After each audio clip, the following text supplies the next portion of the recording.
I met Mason on a late afternoon in the university library in Philadelphia. I was struggling with a stack of books when he stepped in and gently helped me before everything tumbled to the floor. It wasn't some cinematic meet-cute, but the moment our eyes met, I paused. His smile was warm, his light brown eyes sincere, so much so that I didn't doubt him for a second. He was polite, thoughtful, and had a calm presence that made you feel safe. We dated for 2 years. Mason worked in finance, and I had just started my career as a public high school teacher in the city. When he got down on one knee in Rittenhouse Square, the place where we had our first date, I didn't hesitate for a moment. Our wedding was small and cozy, held in the backyard of my parents' house in New Jersey, with just close family and a few dear friends. I thought I was starting the perfect chapter of my life. The first few years after the wedding were sweet. We lived in a tiny apartment in Fishtown. Not fancy, but enough for 2 young dreamers. Every evening I tutored after school to save up for a house, and Mason stayed up late working on spreadsheets and financial reports. We weren't flush with cash, but we had enough to get by, and enough love to carry us through the hard parts. But life isn't as simple as those quiet, jazz-filled evenings under warm light. Rent kept going up, groceries and living costs climbed, and Mason never seemed to move forward in his job. The soft conversations we once had turned into tired sighs and long, uncomfortable silences. I started noticing how Mason avoided talking about money. He'd give vague answers whenever I asked about our savings or plans for buying a house. I didn't want to pressure him, so I chose to believe he was just feeling the weight of responsibility. I thought if I stayed patient and kept working hard, everything would eventually fall into place. Then one Friday night, while I was fixing dinner, just a box of dry pasta and frozen veggies, Mason walked into the kitchen looking like a stranger. He stood there for a long moment, still holding his car keys, as if he was battling something inside. Then he spoke, voice dry, emotionless. "Leah, I need to tell you something." I set the spoon down and turned to him. "What is it?" He took a deep breath and let out the words like a cold blade. "My family's in trouble, financially. My parents and sister are about to lose their house. They owe around $75,000. I froze. My first reaction wasn't anger, it was fear. That number was so big it made everything around me feel like it had stopped. 75,000? I repeated, my voice tight. Mason nodded, avoiding my eyes. They were scammed in an investment, lost everything. If they don't pay it off, they could get sued. The house will be foreclosed, everything could disappear. I don't even remember how I ended up sitting down. My hands were trembling, but my mind was crystal clear, even as panic roared inside. "And you're telling me this because—" He looked at me. The eyes I once trusted without question were now filled with worry. "I can't let them lose everything," I thought. "If we help, they could keep the house, start over, they're my family." I let out a short laugh, not from humor but from bitterness. In that moment, all the arguments, all the tension, all the unanswered questions, they all traced back to that number. And now it was sitting squarely on my shoulders, with no warning. I thought long and hard after Mason told me everything. I couldn't sleep that night. The numbers swirled through my mind. $75,000, more than 2 years of my teacher's salary, the total of everything I'd saved since graduating college. It was also enough to destroy every plan we'd ever made. A little house in the suburbs, our first child, or at least a real vacation. But then I looked at Mason lying beside me, his shoulders tense from trying to hold back a sigh. In that moment, I didn't see an irresponsible husband or a weak man. I saw someone cornered, torn between love and duty, and I loved him with everything I had. So the next morning, I poured myself a cup of coffee, pulled out my savings book, and started making a list. I couldn't do it with just cash, but I had other assets. My grandmother's jewelry stored in an old wooden box, something I once promised I'd only use for special occasions. I never imagined that special occasion would be saving my in-laws' home. I called a bank and requested refinancing on the small condo we were leasing to own. They agreed at a slightly higher interest rate. I texted the principal and asked for more evening tutoring shifts. 2 days later, I started taking on 3 extra sessions a week at students' homes, and on weekends I tutored at a community center in the immigrant neighborhood. My life stretched thin. I was up at 5 a.m., home past 9 p.m., grabbing bites of stale bread and paying bills under the harsh glow of a desk lamp. Every dollar I made went on the budget sheet stuck to our fridge. I knew Mason saw it. He started picking up extra freelance projects too, but most of the time he hid away in the office, his phone ringing constantly. Sometimes I heard his mom on the line, her voice high and anxious. Nearly 4 months later, we finally had enough. On the day of the last transfer, I sat alone on the couch, staring at our bank account balance, just a few $100s left. Mason wasn't home. He said he had to meet a friend to talk about work. I didn't blame him. I figured at least we'd have dinner together that night, maybe a long hug, a thank you. But when Mason came home, all he had was a bag of fast food and an exhausted face. I told him it was done, that his family was safe now. He just nodded. No thank you, no I owe you everything, just a nod, like I'd reminded him the electric bill was paid. I forced a smile, telling myself people react differently to stress. Maybe his parents would call, say something, anything. But no one called, no messages, no check-ins. I began to feel the distance growing. Every night, Mason stayed up late, but he no longer told me about work. The rare dinners we shared grew quieter, and what worried me most was his eyes. They were no longer looking at me. One Saturday afternoon, I was folding laundry in the living room when the doorbell rang. I opened the door and there stood Carmen, Mason's sister. Her eyes swept across the apartment like she was inspecting it, then she stepped inside without waiting. Well, looks the same, she said, smirking. Mason said you're good at making things work, but it's all done now, right? My parents are much better off. I stayed quiet. Something in her tone chilled me. Carmen looked me straight in the eyes, voice light as air. Honestly, you don't need to try so hard anymore. My family never really saw you as one of us. I stood frozen, each word hitting like a blow to the chest. She didn't shout, she wasn't angry, but her indifference was more cutting than contempt. The door clicked shut behind her. I stood there, still holding a half-folded towel. For the first time, I realized my sacrifice had felt like nothing more than a receipt. Paid and forgotten. I'd always believed the worst things happened to other people, not me. I wasn't perfect, but I lived kindly, loved Mason with all my heart, and gave everything I had for what we called family. But on that Wednesday night, everything I believed shattered in an instant. I had just gotten home after a long tutoring session, body aching, carrying a bag of marked-down groceries from the store near school. The apartment was eerily quiet, lit only by the dim glow from the living room lamp, casting a shadow that felt like a warning. Mason was sitting on the couch, hands clasped, eyes distant like he'd already left this world. I set the bag down on the table and looked at him. You're not eating? I got your favorite. Mason didn't answer right away. He just let out a long breath, then looked up. Leah, I need to tell you something. I stood still. Every time he started with those words, it was bad news, but nothing could have prepared me for what he said next. I think I want to separate for a while.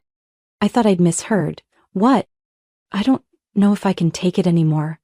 The financial pressure, everything. It's too much. I need some space.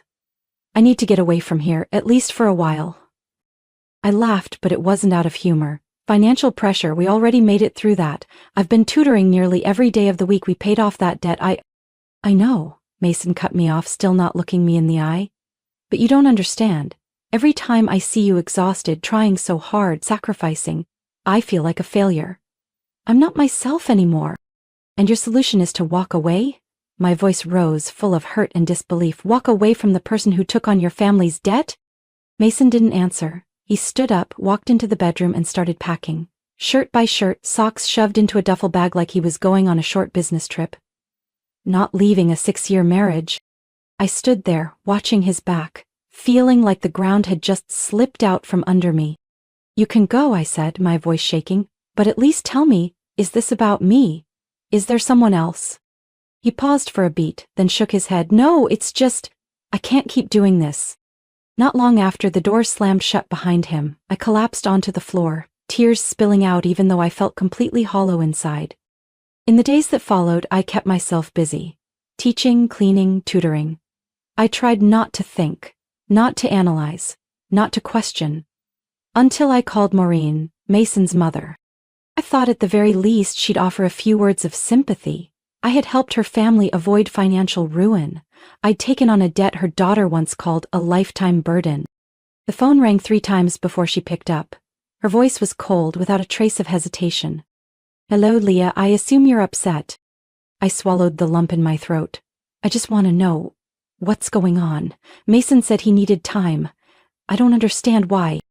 A soft laugh came through the line. It wasn't mocking, it was cold, dismissive. "Who do you think you are? A low-paid public school teacher thinking she's some kind of savior? Let me be clear. Our family never really thought you were right for Mason." I couldn't believe my ears. "I helped your family." "Yes," she interrupted. "You paid the debt, true. But don't think money buys affection. We don't need your pity, Leah. Mason finally understands that." I was speechless. The call ended with a sharp beep. I let the phone drop to the floor, pain thudding in my chest. I had been betrayed. Not just by Mason, but by his entire family. All of my sacrifices had been dismissed, pushed aside like I was just an outsider who accidentally wandered into their story. But once the hurt settled, what remained wasn't tears. It was a slow-burning fire. I started looking back at everything. Every bill, every transfer, every little detail. I'd once overlooked because I trusted too much, and then I realized something wasn't right. Very not right.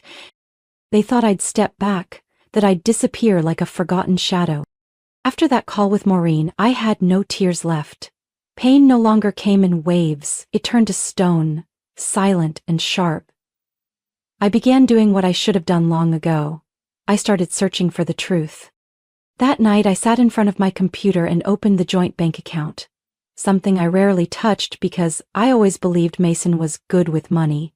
First mistake. The transaction history stretched on endlessly, and the more I scrolled, the colder my blood ran. There were large withdrawals without explanation, recurring monthly with no clear notes, just labeled internal transfer. I clicked through them. One time $3,200, another $4,800, then $6,000. All funneling into an account under Mason's name, completely separate from our joint account. I pulled up the printed statements Mason used to leave in his desk drawer. He had edited them, cutting transactions, falsifying numbers to make it look like everything was under control.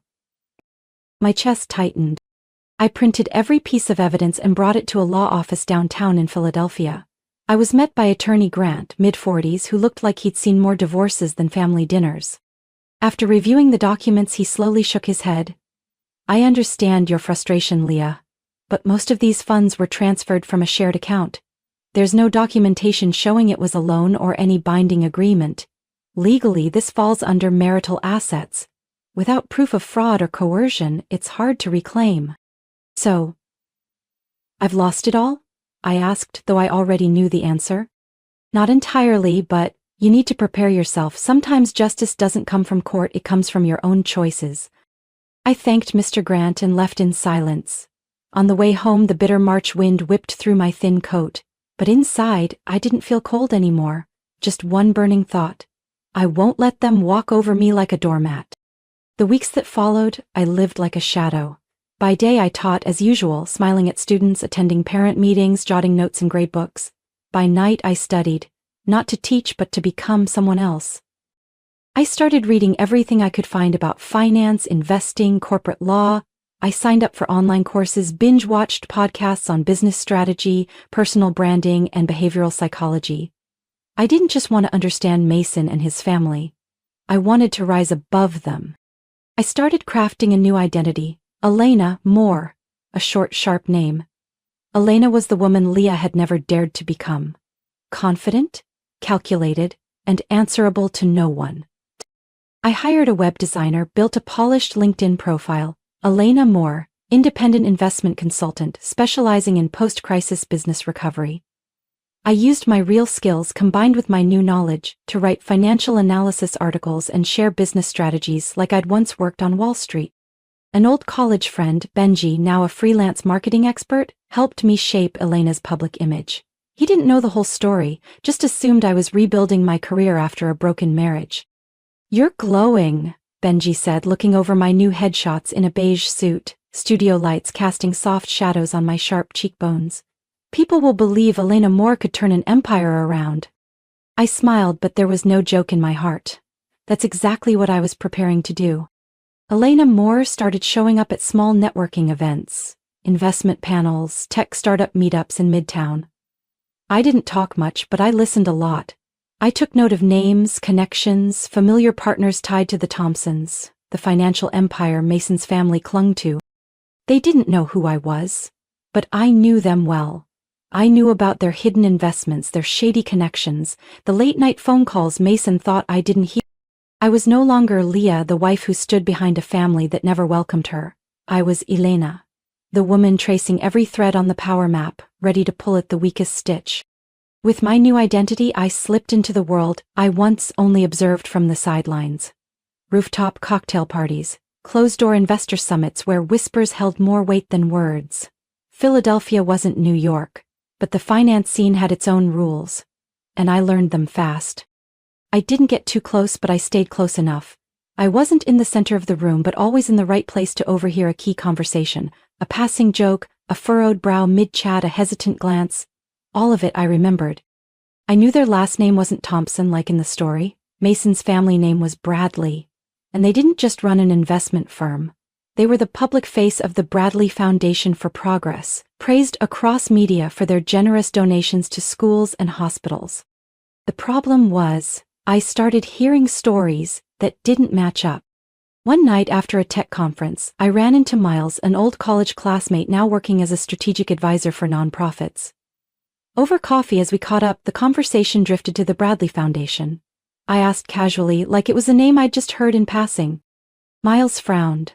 "I worked with them last year." Something felt off. The funding report said one thing, but the actual disbursements told another story. Nobody wants to dig deeper because they're too powerful. I didn't react, just nodded slightly, but inside it was like a spark landing on dry kindling. I went home, turned on my laptop, and started tracing the Bradley Foundation's financial trail. What I found wasn't public, but it was enough to raise alarms for anyone with a sharp mind. Donations reaching into the hundreds of thousands were funneled to shell organizations that existed only on paper. I saved every document, every figure, building a spreadsheet as if prepping for a courtroom presentation. But to dig deeper, I needed someone with real skills. I called Aiden, an old high school friend, now a private investigator. We'd lost touch for years, but when I showed up as Elena, he didn't recognize me. I told him I was an investor suspicious of being used in a shady real estate deal tied to the Bradleys. Aiden agreed to help. He was discreet, didn't ask too many questions, but I knew he suspected something. Still, he was a professional, and that's all I needed.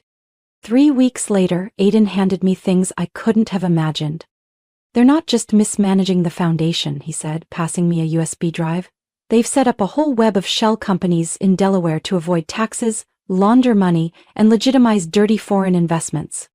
I opened the files. Internal emails, wire transfer records, loosely encrypted memos. They all unfolded before me like a grim gray mosaic. "And that's not all," Aiden added, his voice dropping.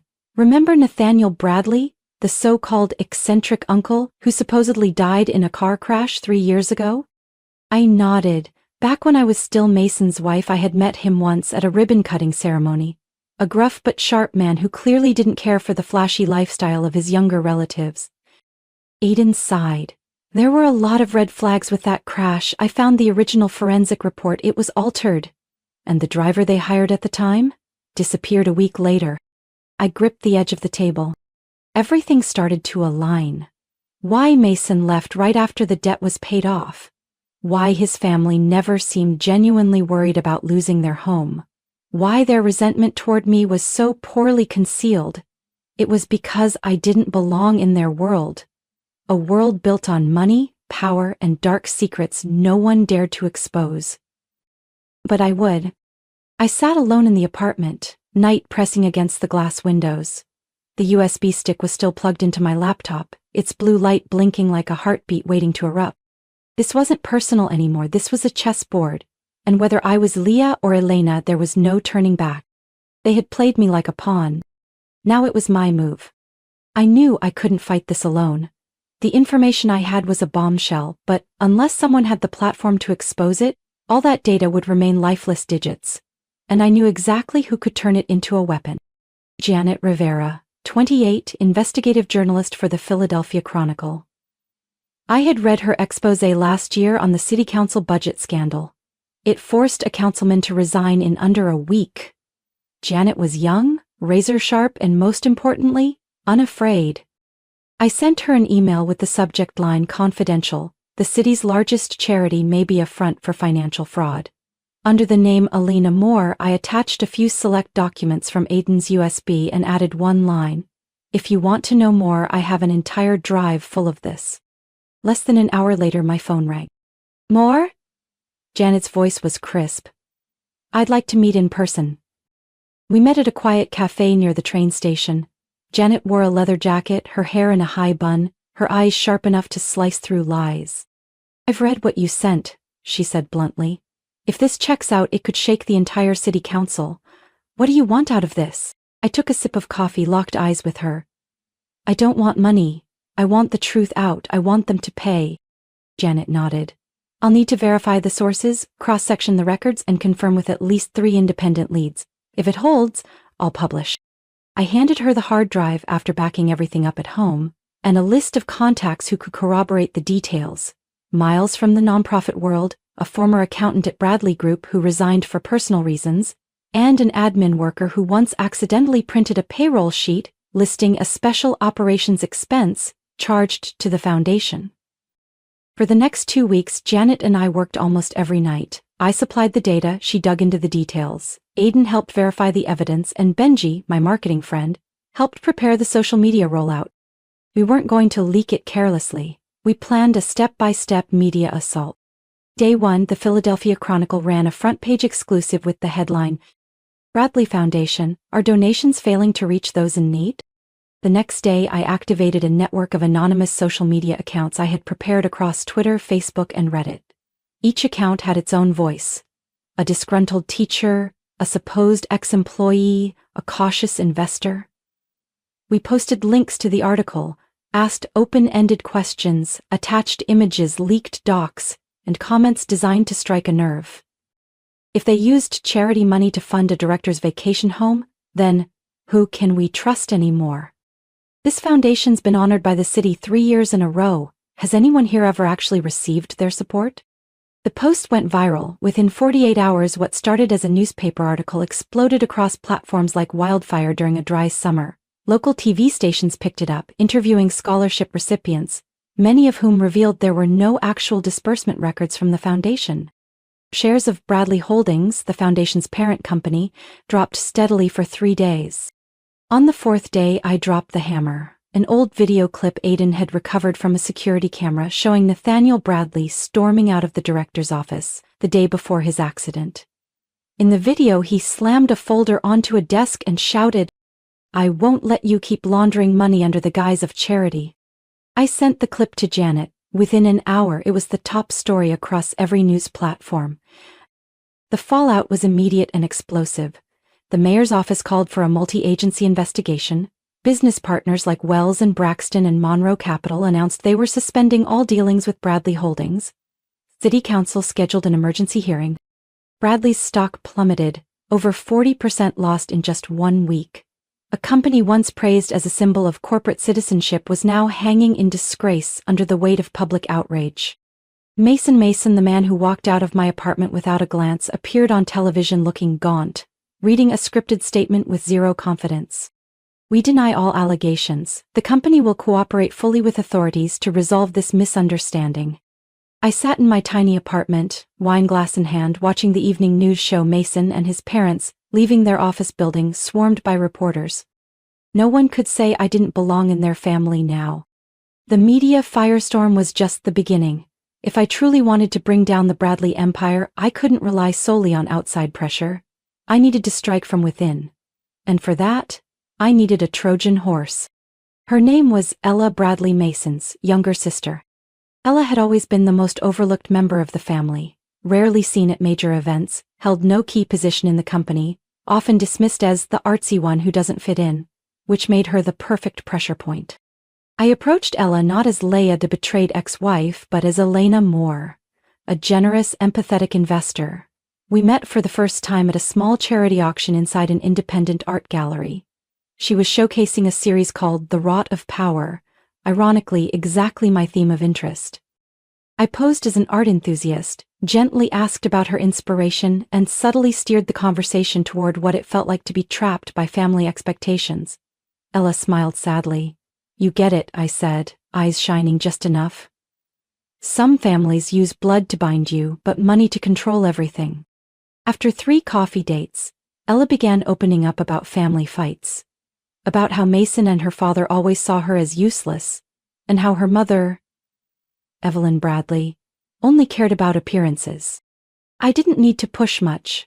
Ella was desperate to be heard, and I was waiting for someone ready to speak. I sent her a packet, hand-picked withdrawals from the Bradley Foundation, clearly naming Mason, Richard, Mason's father, and Evelyn as beneficiaries. But the section related to Ella? Completely blank. "Why isn't my name on here?" she asked, bitterness in her voice. "Maybe because they didn't think you were smart enough to notice," I replied coolly.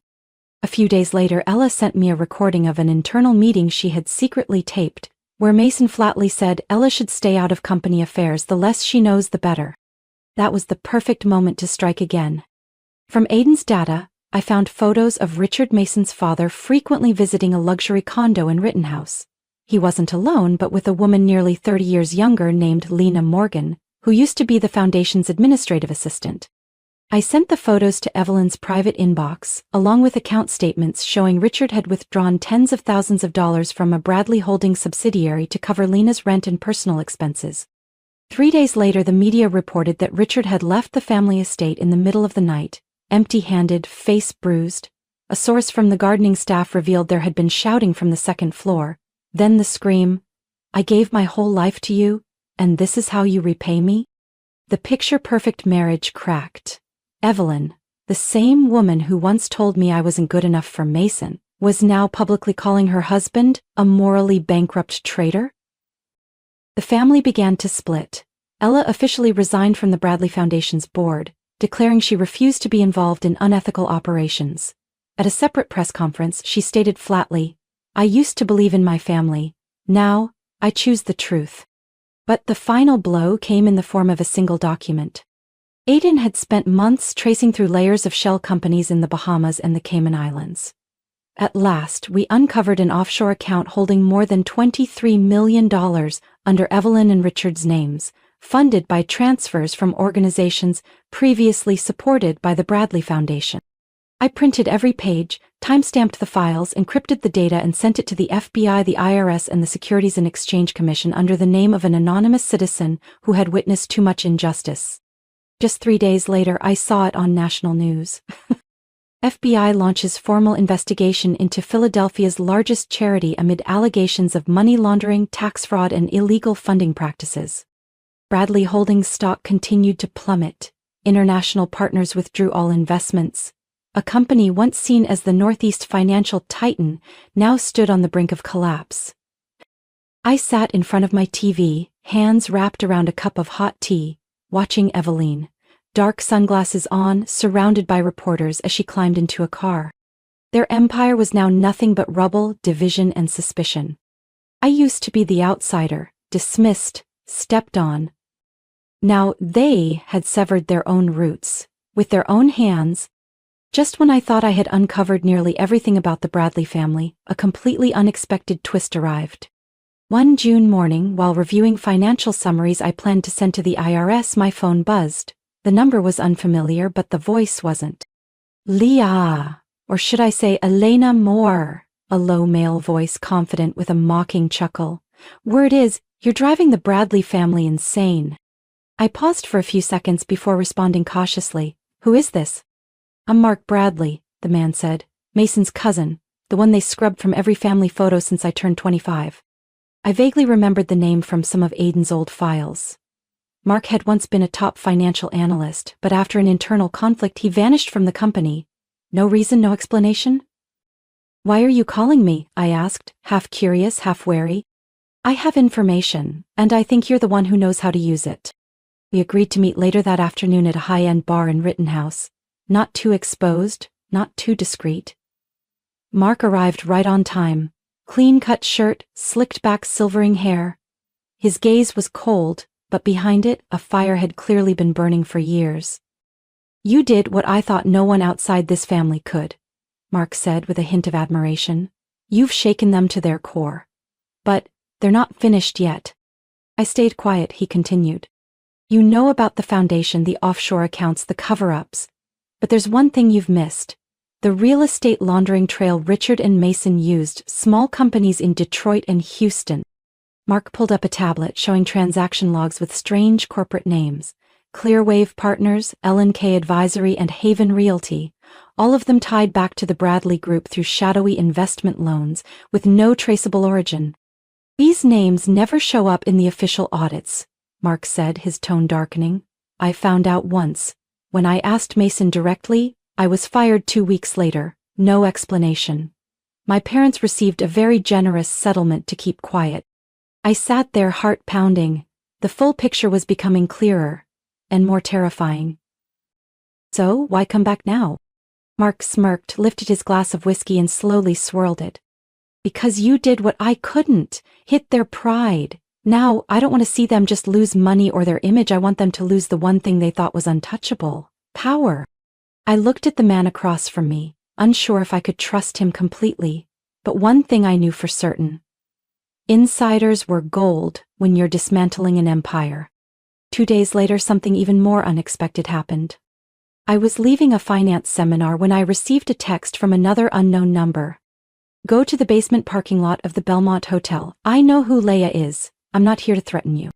I went, alert and cautious, phone in hand with the emergency call screen ready.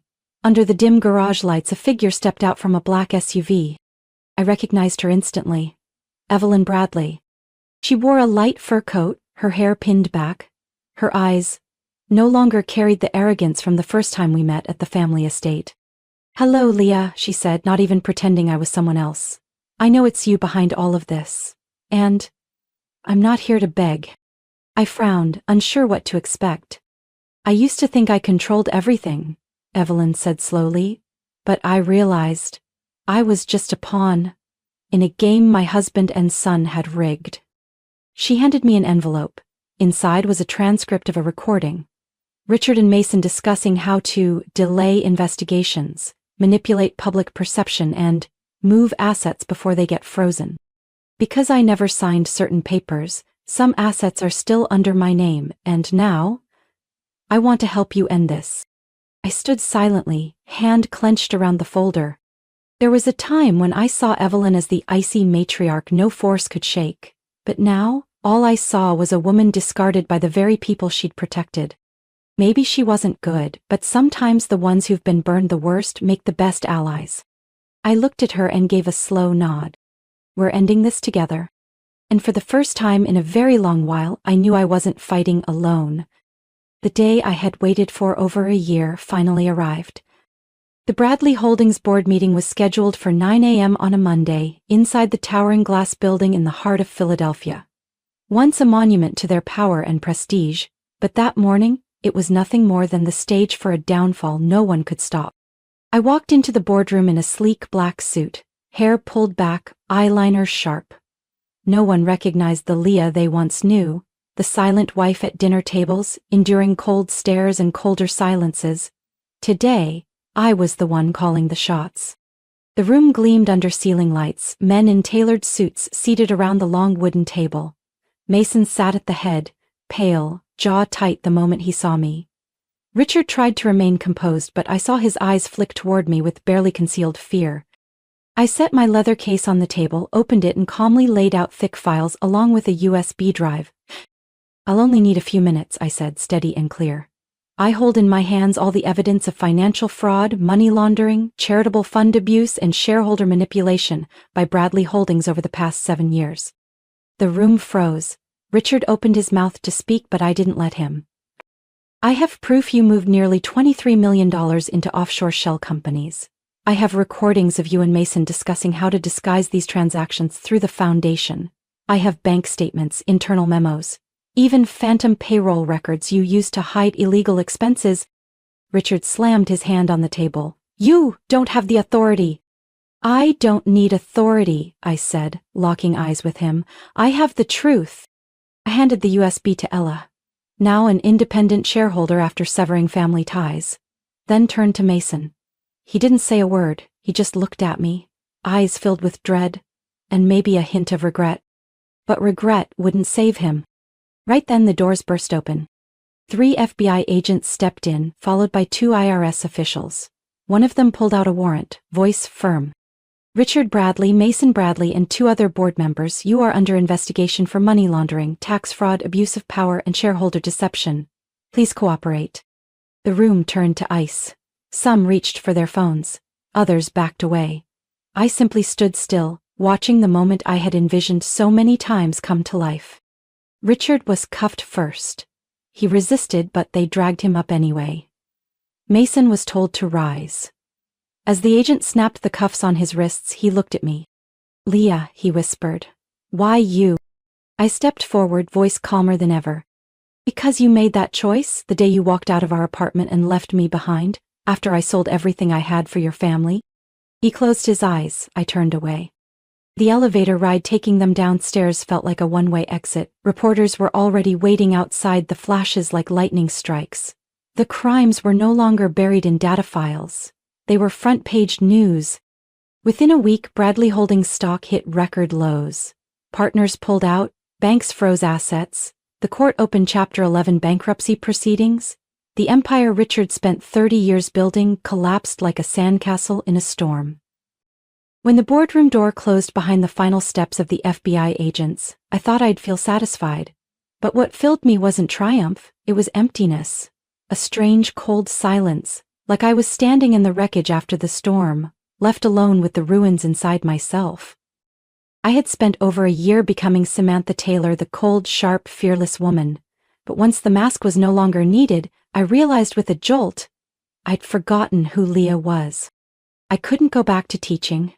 I couldn't walk into a coffee shop without someone whispering. Those who once admired me as Samantha now looked uncertain around the woman behind it all. Leah, the woman who brought down a powerful family. And I stood frozen between those names, unsure which one was truly mine. The nights stretched long and breathless. I didn't cry, I wasn't angry, I just felt empty. Until one afternoon Alex stopped by. He placed a worn notebook on my table, the edges frayed. Back then, he said gently, you used to write down all your dreams in here. You said you wanted to open a place to support women who were financially deceived. Remember that? I was silent for a long moment, then gave a small nod. Alex smiled softly. Then maybe now's the time to really do it. That idea sparked something in me, small, but enough to start over. 3 months later, the Leah Foundation was officially established. My goal was to support victims of financial abuse, especially women, who so often suffer in silence in unfair relationships. The foundation didn't just offer free legal counseling but also financial literacy courses, and most importantly, it helped women reclaim their voice. Janet, the journalist who stood by me throughout the journey, suggested we co-write a book. We titled it The One in the Shadows. I told everything from sleepless nights at the desk to that heavy walk into the boardroom. No dramatic language, just truth, raw, honest, and enough. The book became a phenomenon, not because it exposed a scandal but because it said what so many had felt but never said aloud. No one deserves to be silenced. I slowly let go of Samantha Taylor. No more carefully curled hair, no more sharply tailored suits.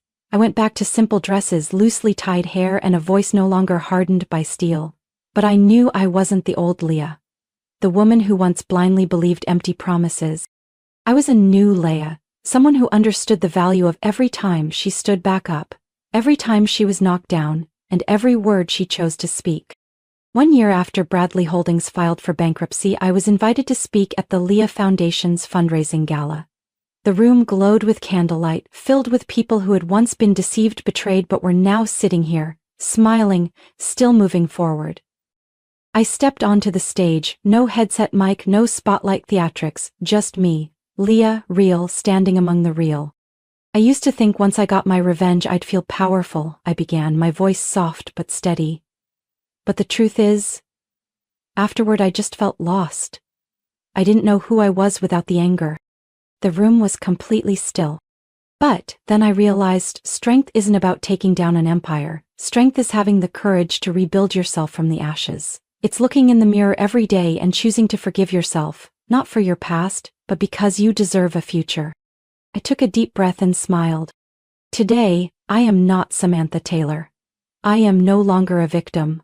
I am not someone's revenge. I am Leah, the woman who rose from the darkness and now walks beside others as they rise from theirs. Under the warm golden lights the applause came, not loud, but strong enough to let me know this journey had never been in vain. Leah's story wasn't just about revenge against a powerful family. It was about rediscovering herself after betrayal and heartbreak. From a woman who was used and abandoned, she rose up, took down an empire, and then rebuilt herself to help others like her. In the real world, that story reminds us, our wounds don't define us. How we rise from them is what truly makes us who we are. What do you think about Leah's journey and the choices she made? Share your thoughts in the comments below, and don't forget to follow the channel for more powerful stories about life and the secrets families keep.